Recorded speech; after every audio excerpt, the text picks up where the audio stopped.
जय मिथिला टिंकू झा देखियौ मिथिला में जे घर दुआरि बनि रहल अछि आब बाहर जकाँ बनैया और ई 2 मंजिल के मकान छै।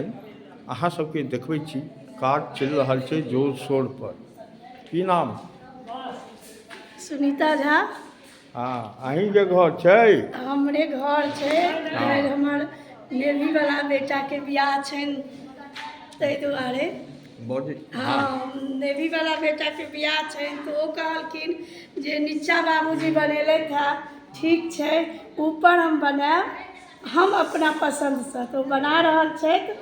हुनके घर छनि आ फिर बियाह छनि हुनकर 2 फरवरी के बियाह छनि।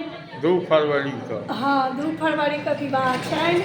हुनकर घर बनि रहल छनि एखन तैयार नहीं भेलै। चलू घर सेहो देखबै छी अहाँ सबके। घर देखाबियौ की अछि। अखन एटा अछि लैट्रिन बाथरूम बनल है। एगो मम्मी के लिए पापा के लिए एक अपना पति पत्नी के लिए बनेलथि है और हुनका ई सौभाग्य छनि जे हमरा किछु नहि चाही माता पिता चाही ताहि दुआरे से बनि रहल छनि। हुनकर शादी छनि हम जोर शोर खाली लगा रहल छियनि आ सबटा जे चेना मेटेरियल छै फोने से ओ कऽ रहल छै और एहिमे सहयोग की नाम अछि यो? हाँ महेश चौधरी जी गुटखा खा रहल छथि। नहीं तो हम सब एना नहीं चुके छिए। की यौ बाबा की नाम? लक्ष्मण प्रसाद। हाँ लक्ष्मण प्रसाद। लक्ष्मण प्रसाद जी अहाँ कोन काम कर रहल छियै एहिमे? हाँ देखियौ ई कथी अछि? इहा घर छनि हुनकर ओतऽ हमर छलै ना हमरा लए बनेलथि है। अच्छा ई जिनकर शादी छनि तिनकर घर छै देखियौ अजय झा के। ई लैट्रिन बाथरूम भेलै नया घर। हाँ देखियौ नया घर नया शादी।